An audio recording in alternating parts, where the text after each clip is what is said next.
그리고 얘들아, 이제 그동안 사실 너네가 정다운쌤이랑 비문학 했잖아요, 독서는. 그래서 아마 선생님들만의 스타일이 있어요. 그쵸? 너네도 느낄 거예요.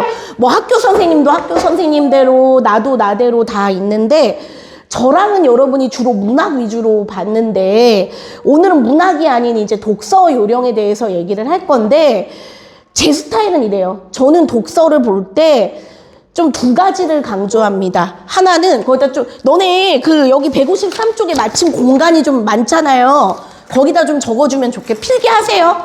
자, 어휴, 누가 이렇게 칠판을 깨끗하게 닦아놨냐? 누구냐? 어? 자, 너무 깨끗한데 칠판이? 자, 독서할 때 두 가지 사항을 기억하세요. 첫 번째는 뭐냐면 이 글의 분야가 어딘지, 분야가 어디에 속하는지.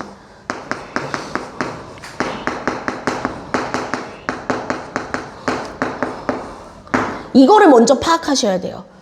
이 글의 영역이 어디에 들어가요? 세부 영역, 그러니까. 너네 아까 품사도 종류별로 나눴잖아요. 얘도 그 글을 읽을 때 얘가 도대체 어느 분야인지를 고려를 하셔야 돼요. 그 다음에 두 번째는 뭐냐면 그 글의 전문가가 되려고 하지 마세요.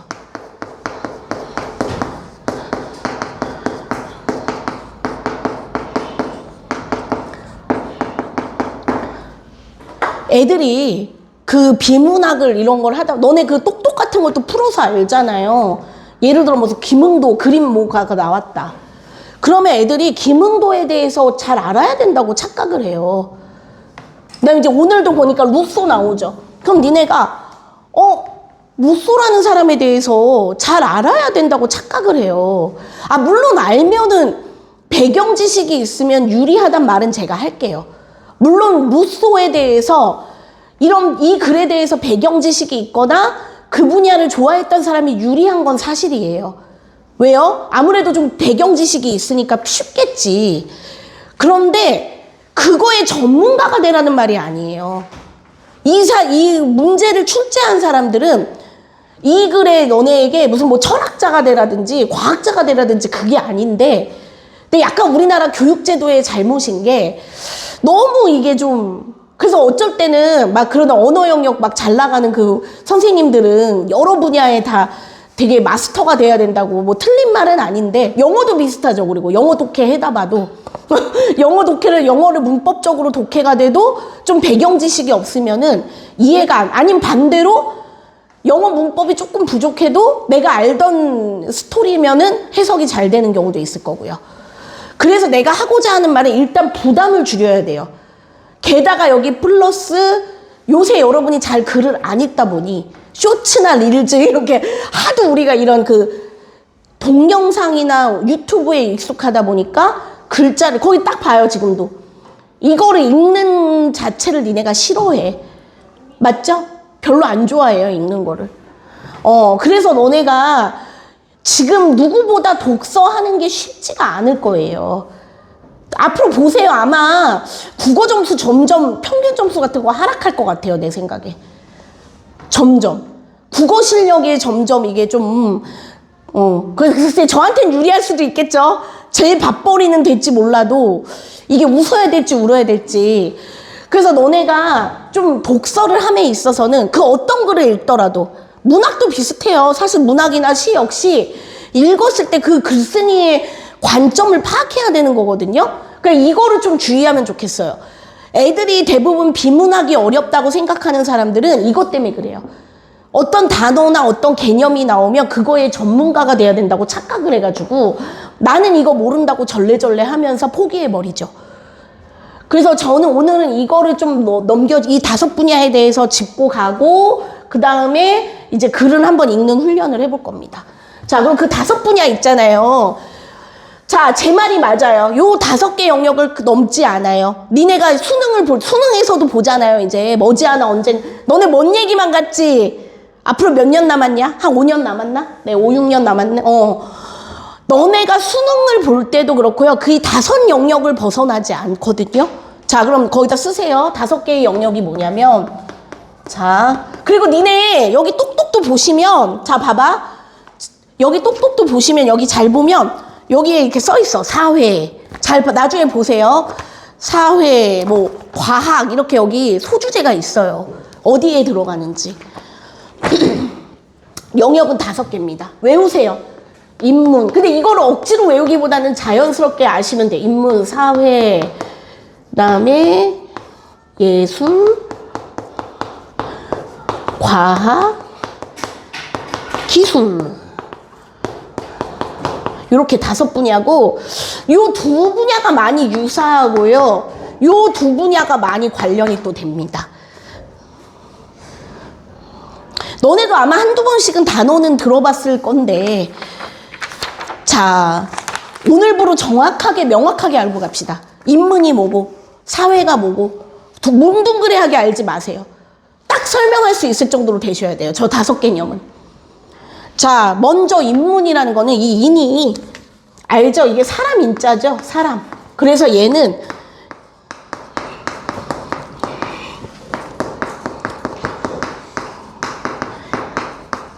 인간이 살아가면서 만드는 여러 가지 생각들이나 문화를 뜻합니다.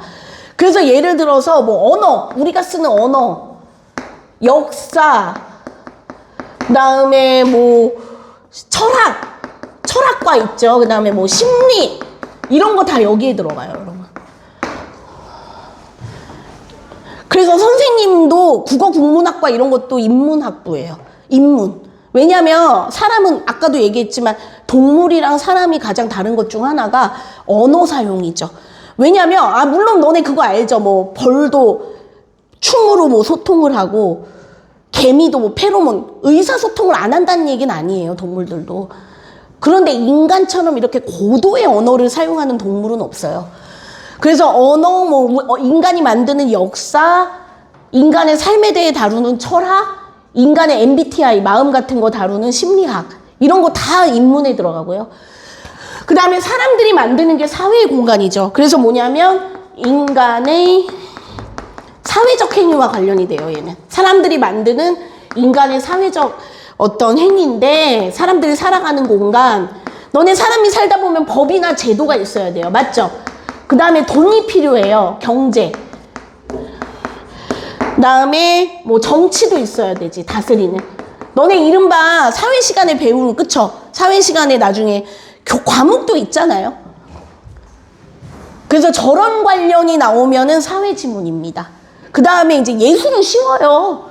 너네 예술은 예체능 있잖아요. 니네가 좋아하는. 그래서 얘는 상상력을 바탕으로 아름다움을 추구하는 거예요. 그래서 뭐가 있냐면 니네가 이른바 알고 있는 음악, 미술, 체육, 음미체, 음악, 미술, 체육, 그 다음에 또 뭐도 있냐면 뭐 예를 들어서 아름다운 건축물이라든지 너네가 좋아하는 웹툰 같은 만화라든지 영화 같은 것도 다 여기 들어가요. 영화, 연극 이런 거 있죠. 발레 뭐 다 좋아요. 다 여기 들어가요. 무용. 그래서 예술은 요새 들어서 좀 더 이렇게 많이 늘어나는 추세야. 그쵸? 세상이 고도화되고 사람이 점점 머리도 좋아지고 이러면서 예술 분야도 늘어나고 있는 거예요. 근데 니네 생각에 예술은 우리가 많이 뭐 접하는 거고 왠지 쉬울 것 같다. 맞는 말이기도 한데 오히려 예술이 어렵게 내기 시작하면 어렵기도 해요, 또. 무조건 예술이라고. 그러니까 우리 편견이 약간 왠지 과학 같은 게 좀 어렵고, 그쵸? 예술 같은 거는 쉬울 거라고 착각하는데 아니에요. 자, 그 다음에 과학은 뭐냐면, 너네 과학 수업도 있으니까, 과학은 또 뭐냐면 자연이 말이 나와. 자연. 우리 살아가는 이 자연.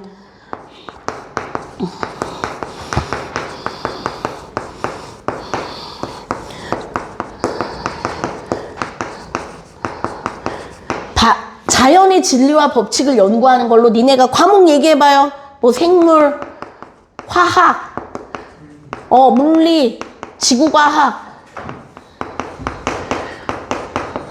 의학 이런 거 다 여기 들어가겠지 뭐. 그 다음에 제가 요 두 개가 좀 연관이 된다고 한 이유가 뭐냐면 과학을 이용해서 인간 삶에 유용한 도구 따위를 만드는 게 기술이야. 알겠죠? 그래서 과학을 이용하여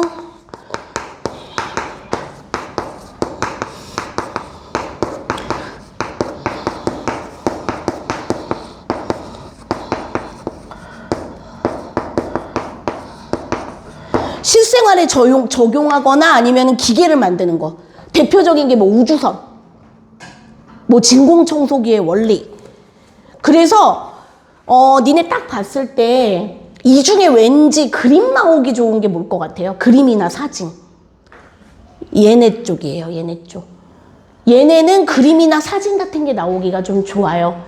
이해 가죠? 무슨 말인지. 왜냐면 예술 같은 것도 뭐 아까 말한 사진이라든지 미술 같은 것을 피카소, 예를 들어 피카소 그런 그림을 뭐 이렇게 제시한다든지, 그 다음에 과학도 예를 들어 우주 뭐 이런 거, 별자리 이런 거를 뭐 그림으로 제시해 준다든지 그런 거죠. 네.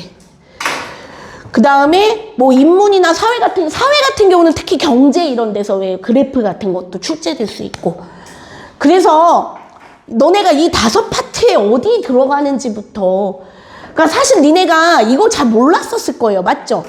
저도 옛날에 가장 제가 놓쳤던 부분이 뭐냐면, 저도 지금 와 생각, 제가 이제 이 정도 되니까 제가 중고등학교 때 공부를 놓친 부분이 뭐 같냐면 그냥 막 풀었어요. 그냥 국어는 좀 자신감이 있으니까 그냥 문제집 그냥 풀었어요. 그냥 냅다. 그게 근데 되게 멍청한 짓이었다는 거. 근데 물론 내가 국어를 너무 좋아하고 국어적으로 좀 그러니까 점수가 잘 나오긴 했죠. 다행히. 그런데 되게 위험한 행동이었어요. 지금 생각하면. 그러니까 너네는 그러지 않았으면 좋겠어요. 너네는 나를 만났으면은 그러지 않고 글이 딱 주어졌을 때 이 글이 어디에 들어가는지는 알고 풀면 좋겠다고요. 저는. 그게 간절해요. 저는. 내 학생이라면, 여기 차오름 학생이라면 저거는 좀 나 이거 어디 파트예요 라고 얘기할 수 있는 학생이 됐으면 좋겠다고요. 어느 정도는. 어느 지문에 뭡니다 라고 얘기할 수 있는 학생이었으면 해요. 왜냐하면 마치 이거를 모르고 냅다 푸는 거는 음식의 성분을 모른 채 이게 독인지 약인지 모르고 먹는 것과 똑같아요. 수학도 마찬가지일 거예요. 수학 같은 것도 공식이라든지 풀리는 개념을 모른 채 냅다리 풀어버린다 그냥. 물론 안 푸는 것보다는 낫겠죠.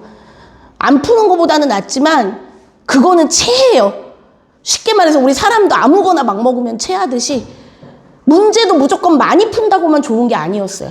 그래서 저는 지금 내가 만약 타임머신 그거 왜 우리 타임슬립 하잖아. 타임슬립 하면 저거부터 고쳐보고 싶어요. 나는. 내가 만약 공부를 한다면 꼭 국어만이 아니라 다른 과목도 마찬가지예요. 내가 지금 도대체 하는 분야가 뭔가, 그거부터 알고 시작을 하셔야 되는 거예요. 오케이? 예. 그래서 요 5개 오늘 여러분 배우셨습니다, 이제. 다 나와야 돼요. 자, 따라해봐. 인문, 사회, 예술, 과학, 기술. 요 5개의 용어는 여러분이 꼭 기억을 하셨으면 좋겠습니다. 혹시 질문이나 이해 안 간 거 있을까요? 넘어가도 돼요? 다 적었니? 그리고 봐봐 어디 어이고 그래 잘들 적었네. 어이고 보여 근데? 그래 어이고 잘들 적었네. 네. 야 누가 상 탈까 이번엔? 응? 교재 그 상 우리 반에서 또 나오면 좋겠다. 응? 됐어요? 자, 그러면 어디 물어볼게요. 그럼 우리 지금 주어진 거 있잖아. 루소 얘기 나오는 거. 그거는 뭘 것 같아요? 어느 파트일 것 같아요? 이 중에? 힌트가 있죠. 사상가. 아까 사상은 인문 쪽이에요, 여러분. 이거는 인문 파트입니다. 그러니까. 알겠죠? 쓰세요, 그 위에다가. 인문. 이렇게 루소, 너네가 이름 많이 들어본 사람 있죠? 뭐 필라톤, 소크라테스 이런 사람들 나오면은 인문 쪽이에요. 철학자나 사상가가 나오면 인문 쪽이에요. 자, 그리고 저는 또 스타일이 어떠냐면요. 이게 단락이 몇 개인지를 먼저 보세요. 단락 몇 개니 지금? 하나, 둘, 셋, 넷. 네 개로 쪼개지죠, 글이. 자, 그러면 여기다가 이렇게 지금 저랑은 시간이 충분하니까 요렇게 다 해서 쓰고 할 수가 있어요. 그쵸? 그런데 너네가 시험장에서는 그렇게 못하니까 어떻게 해야 되냐면 줄을 긋는 거예요. 밑줄을 긋거나 동그라미를 치면서 읽는 겁니다. 시간을 절약할 수 있게. 자, 그럼 첫 번째 거부터 읽어볼게요. 루소 이전의 사상가, 줄 그어보세요. 루소 이전의 사상가들은 대부분 자신들이 남들보다 잘나고 똑똑하다고 좀 재수없죠. 근데 아무래도 많이 배운 사람들이겠지. 네. 그래서 그들은 지저분한 몰골에 무식하게 이를 데 없는 민중을 보며, 그러니까 민중은 여러분 우리 평범한 사람들을 얘기는 하는 거죠. 믿을 수 있는 사람은 극소수 아주 조금에 불과하다고 생각했다. 그러므로 그들을 특출한 뛰어난 한두 사람이 세상 지배하는 게 옳다고 보았으며 어떻게 해야 저들을 반듯한 인간으로 살게 해줄까를 푹신한 알란 의자에 앉아 하인이 가져온 차를 마시며 고민했다. 나는 이거 읽으면서 되게 조금 재수없다고 생각을 했는데 니네도 비슷하지 않을까?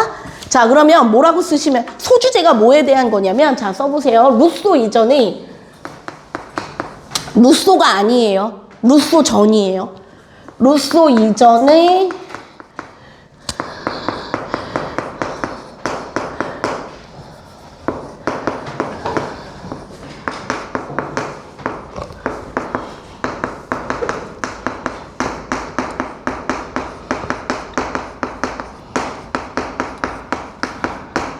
특권의식. 너네 특권의식이 뭔지 아십니까? 자, 나만 특별한 권리가 있다 이거예요. 그러니까 나는 선택받은 사람이다. 예를 들어 뭐 재벌 이렇게 막 돈이 많다. 많이 배웠다. 나는 특출나다 이거지. 그러니까 뭐냐면 무시하는 거예요. 계급적으로 보고. 루소 이전 사람들은 그랬다 이겁니다. 그거를 특권의식이라고 얘기를 해요. 지금도 없지 않아 있을 겁니다. 돈이나 권력을 지닌 뭐 정치인이나 뭐 이런 사람들은 무시할 수 있죠. 너네 옛날에 내부자들이라는 영화 있었어요. 그거를 보시면 거기 막 이병헌이랑 나온 영화인데 거기 대사 중에 이게 있어.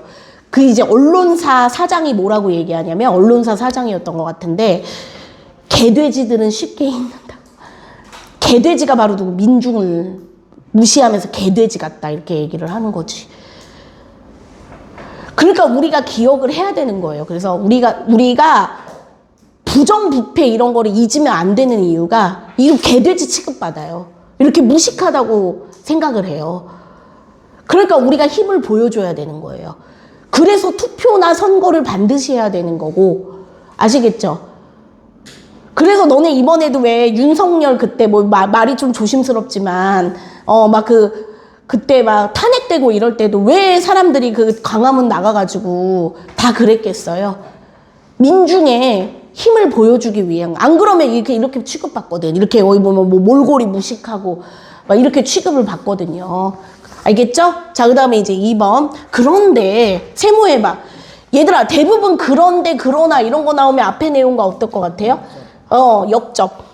그들은 민중의 불쌍한 처지를 걱정한 게 아니라 철없는 민중들의 동그라미 해보세요. 무질서를 두려워. 쉽게 말해서 말 안 들을까 봐. 무식하고 이기적 사람들을 어떻게 통제해야 사회 질서 유지될 수 있을까? 이것이 바로 루소 이전 사상가들이 진짜 고민이었다. 결국 답은 한 가지뿐이었다. 말 안 듣는 아이에게는 동그라미 해보세요. 체벌. 민중들 다스리기 위해서는 폭력, 동그라미. 복종하지 않고 멋대로 굴면 죽음뿐이다. 사람들에게 공포심을 거기다가 뭐라고 쓰냐면, 이거를 뭐라고 얘기하냐면 공포정치라고 해요. 공포정치.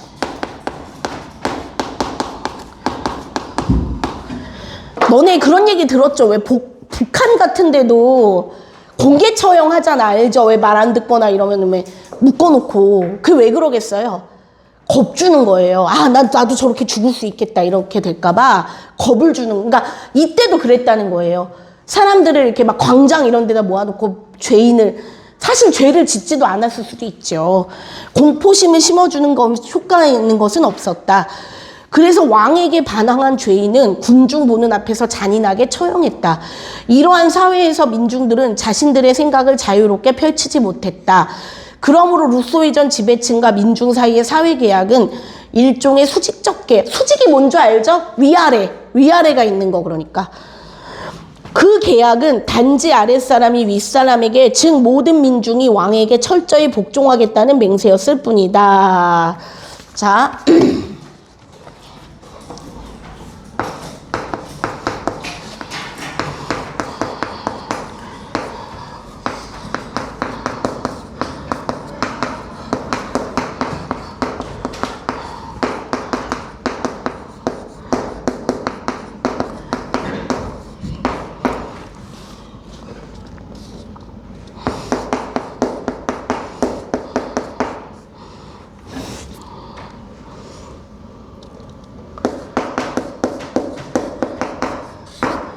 자, 루소 이전에 지배층이 보여주던 공포정치와 수직적인 계약.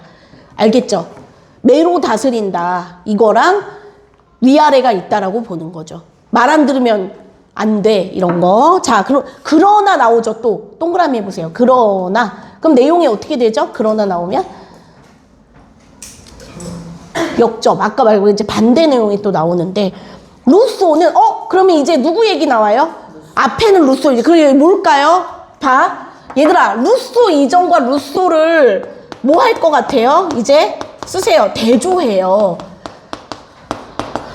두 대상의 차이점에 대해서 이제, 그래서 사실은 너네 이제 느낌이 오겠지만, 누구를 좋게 보는 것 같아요? 이쪽을 긍정적으로. 왜냐면, 보니까 좀 불쾌하게 느낀, 거기 보면은 막 뭐,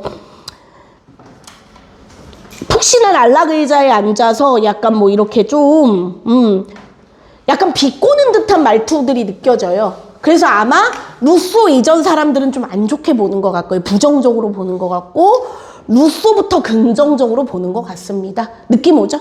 자, 그럼 한번 읽어볼게요. 그러나 루소는 이와 완전히 다르게 생각했다. 그는 루소는 힘으로 민중들을 억누르고 공포심 일으켜서 질서 유지하려는 사상가들의 생각을 거부했다. 루소는 가난하고 배운 것 없는 사람들의 착한 마음을 믿었으며 평범한 사람들이 서로 도와서 행복한 사회를 만들 수 있을 것이라고 생각했다. 즉 그는 지배계급 힘에 눌려 아무 일 없이 조용하기만 한 사회가 아니라 사람들이 서로 도우며 소중한 가치를 추구하는 한 차원 높은 질서, 동그라미 질서를 꿈꾸었다. 루소가 주장했던 사회계약은 자유롭게 행동하는 사람들을 함께 묶는 줄거봐 수평. 아까는 수직이라 그랬죠. 루소 이전에는. 근데 이 사람은 이제 수평. 수평은 알죠? 서로 평등한 거. 그는 사람들이 스스로 뭉쳐 창조한 공동체를 통해 개인 잠재력을 최대한 발휘할 수 있다고 생각했다. 이처럼 루소 이전 사상가들이 오로지 통제만을 생각했던 것에 비해 루소는 협동, 동그라미, 협동. 자, 그럼 뭐라고 쓸까요? 루소는 무엇을 중요하게 여겼다? 질서와 협동을 중요하게 여겼음.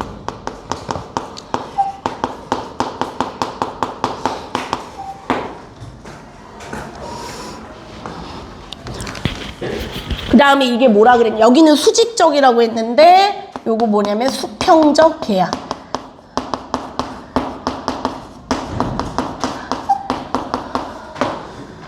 같은 관점으로 볼 때도 이제 루소 이전은 이제 위아래가 있다라고 본 거고 그걸 수직이라고 표현을 하고 루소는 동등하다. 수평으로 보는 거죠.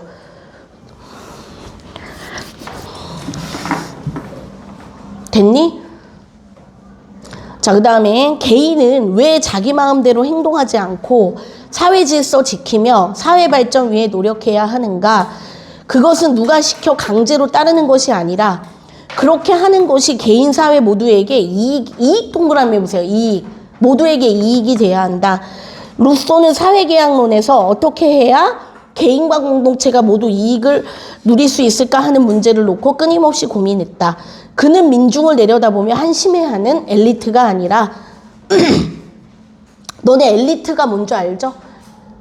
뛰어난 민중 입장에서 생각한 최초의 사상가였던 것이다. 그거 줄거보세요. 민중의 입장에서 생각한 최초의 사상가였던 것이다. 자, 그럼 마지막에 뭐라고 줘? 이제 루소에 대한 평가예요. 그래서 뭐라고 하면 되냐면, 민중의 입장을 생각한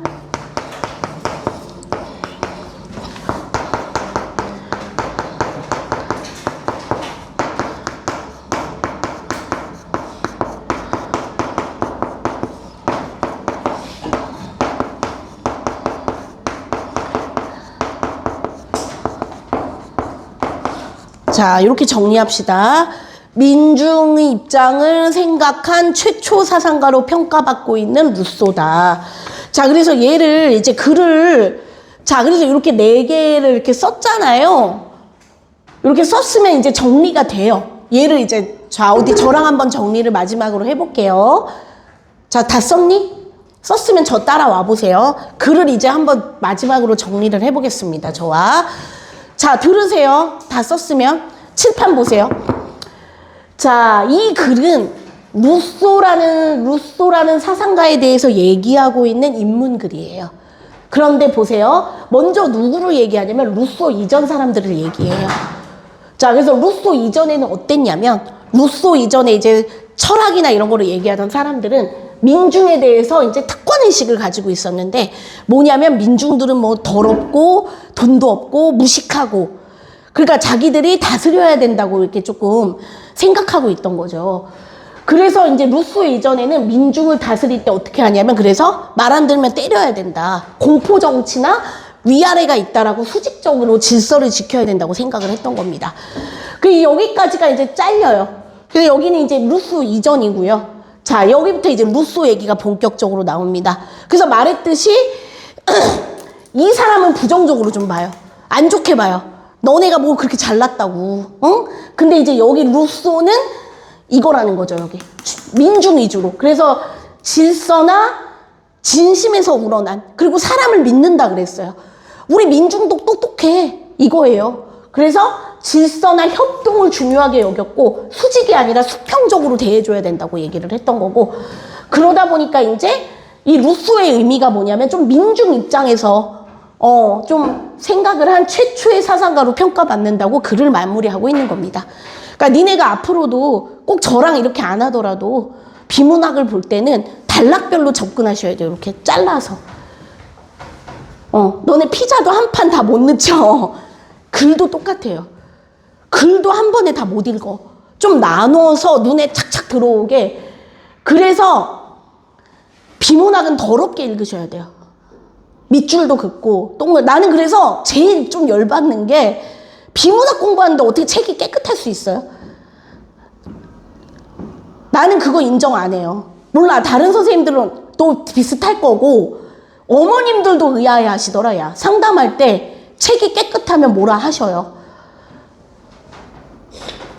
말이 안 돼요. 시험지를 푸는데 깨끗하다는 거는 말이 안 돼요. 특히나 비문학은. 문학은 모르겠어요. 문학 소설 같은 거는 모르겠는데, 그래도 비문학 이런 거를 품에 있어서 종이가 깨끗하다, 지문이 깨끗하다, 이거는 그 사람은 이거예요. 틀렸어. 혼났어, 그 사람은. 알겠죠? 그러니까 여러분이, 그리고 지문에 다 나와요, 답이. 글쎄요, 저한테 물어본다면, 문학이 있고 비문학이 있으면은 비문학이 훨배 쉬운 거예요.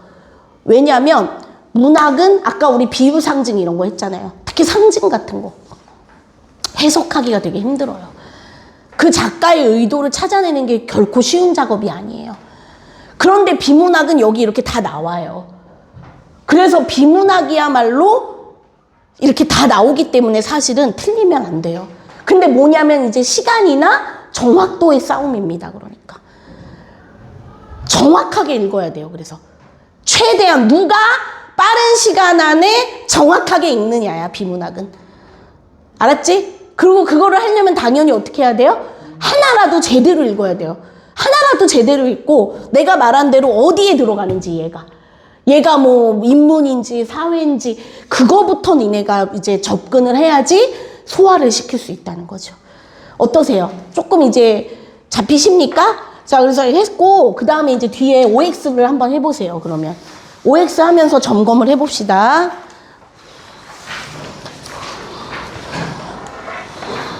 자, 뒷장에 몇 페이지죠? 156. OX 한번 해보세요.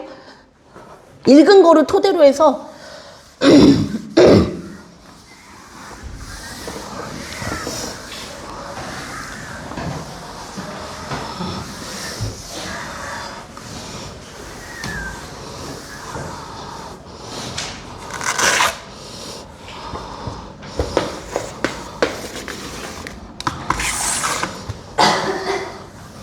춥진 않죠? 네.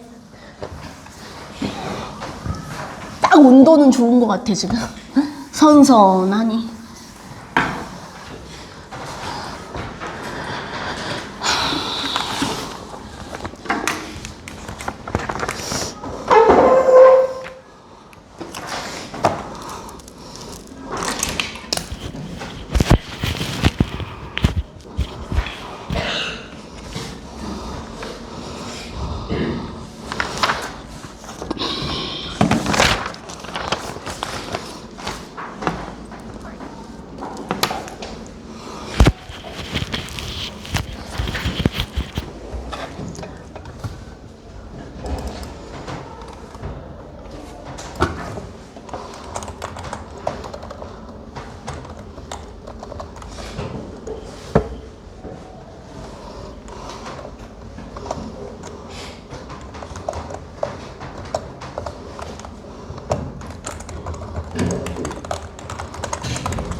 빨리 갔다 와, 조용히.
됐나요?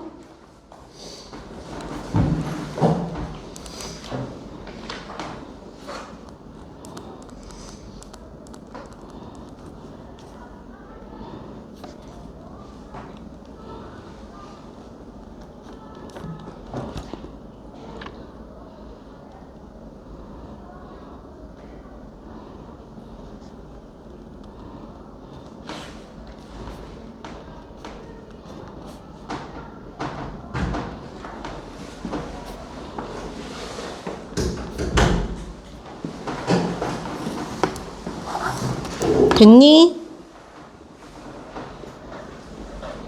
자, 맞춰봅시다. 진짜 2개 못하겠네. 그치? 시간이 애매하죠? 네.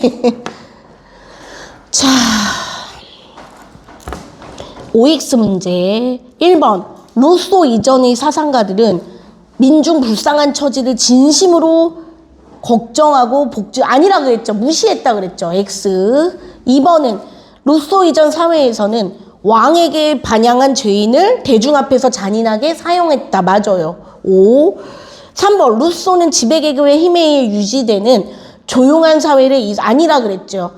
민중에 의해서 질서가 유지되는 X고. 4번 루소가 주장한 사회계약은 지배자 피지배 간의 수직이 아니고 아까 뭐라 그랬죠? 수평. 4번의 X. 5번 루소는 민중을 한심하게 내려다보는 엘리트주의적 시각을 가졌던 반대지요. X. 6번 기업과 같은 생각은 민중 자발적 복종보다는 공포를 통한 통제가 효과적이다. 5. 7번 루소 이전 사상가들의 논리에 따르면 민주주의는 사회 혼란을 야기할 수 있는 이전이구나. 이전. 루소 이전이면 맞죠. 그 다음에 8번 루소 사상에 따르면 개인이 사회 발전 위해 노력하는 건 개인의 이익과 무관한 희생이다. X. 다음에 9번 루소 이전 사상가들은 푹신한 안락 의자에 앉아 있었다는 표현을 통해 민중의 삶과 얘들아 거기 탁상공론이라는 말이 나오는데 탁상공론이 뭐냐면 탁상에 앉아서 너네 그런 거 있죠. 막 직접 현장에 나가보거나 부딪혀보지 않고 입으로만 떠드는 거. 맞죠, 이거는. 5. 다음에 10번. 루소는 공동체 통해 개인 잠재력이 억압될 수 있다고 보았다. X. 11번. 루소 이전 사상가들의 입장을 부정적. 루소를 긍정적으로 좋게 보고 있죠. 5. 11번은 5가 맞습니다. 다음에 12번. 루소와 그 이전 사상가들의 주장을 객관화한 거리를 두고 공평하게 X. 14번 서술 방식은 루소 사상의 독창성을 이해하는 데 효과적이다. 5. 이 글을 읽고 나니 현대사회의 법과 질서가 단순히 강압에 의한 게 아니라 구성원 간 합의에 기반해야 한다는 점을 맞죠. 5. 다음에 통제협동이라는 핵심어로 두 사상의 차이를 요약한 건 독자 이해를 돕는데 유용하다. 맞아요. 5. 다음에 16번 루소 이전 사상가들이 민중을 말 안 듣는 아이에 비유했다는 건 미성숙하고 계몽이 맞아요. 5.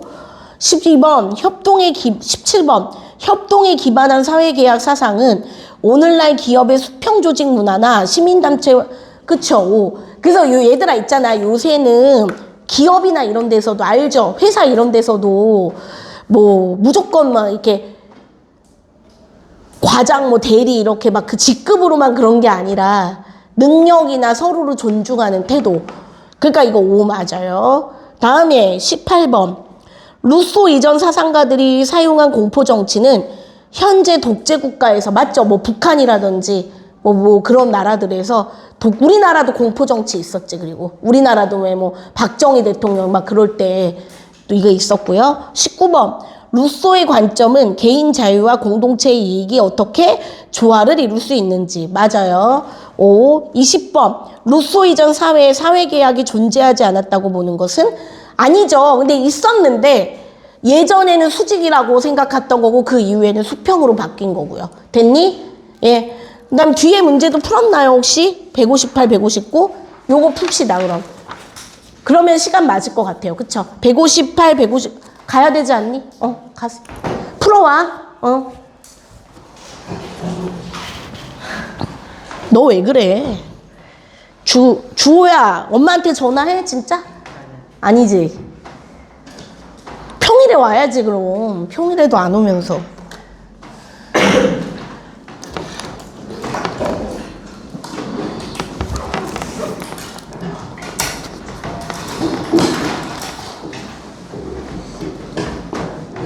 잘 가, 승우. 풀어와. 여러분도 풀어보세요. 부러워?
됐나요?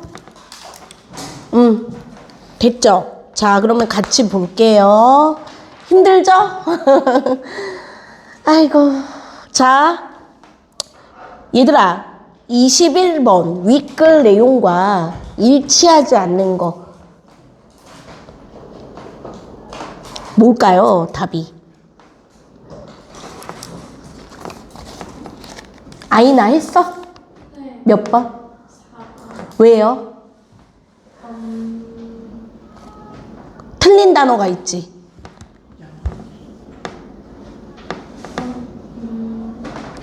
공동체를 만들기 위해서 민중에 뭐가 필요하다? 근데 양보가 맞을까요? 협력해야 된다 그랬죠? 양보가 아니라. 그러면 여기서 예를 들어서 민중이 양보하라는 거는 민중이 여전히 바보라는 말 아니에요? 민중은 빠져 있어라 이거잖아. 아니죠. 관점과. 그러니까 답이 4번이고. 그래서 21번의 답은 4번인 거고. 그 다음에 22번에 이거 한용운의 복종이라는 시인데, 자, 들어보세요. 남들은 자유를 사랑한다지만은 나는 복종을 좋아하여요. 자유를 모르는 건 아니지만 당신에게는 복종만 하고 싶어요. 그래서 너네 사실 복종이라고 하면 되게 좀 비굴하고 속상하고 이런 걸로 생각할 수 있는데, 여기 이 시에서의 복종은 뭐냐면 내가 사랑하는 당신을 위해서 복종한다는 거예요. 내가 원해서예요. 그러니까 뭐냐면 5번이야. 타율, 자율이, 너네 타율 알죠? 타율은 남에 의해서, 자율은 내가 원해서. 그러니까 답이 5번입니다. 그리고 얘들아, 베타랑 타협은 뭐냐면, 애들이 아까 막 묻던데, 베타적이라는 게 뭐죠? 서로 등 돌리는 거. 그리고 타협은 뭐냐면 서로 손잡는 거. 알겠죠? 다음에 23번은 루소가 말한 사회계약의 의미와 가장 유사한 거. 모두에게 도움이 돼야 된다 그랬잖아요. 모두에게, 거기 보면은 모두에게 이익이 돼야 된다 했습니다. 그럼 뭐예요, 답이? 네. 마을 청년회에서 주민들의 동의를 얻어서 운영한 도서관이 모두에게 만족을 준다. 답은 4번이 되겠습니다.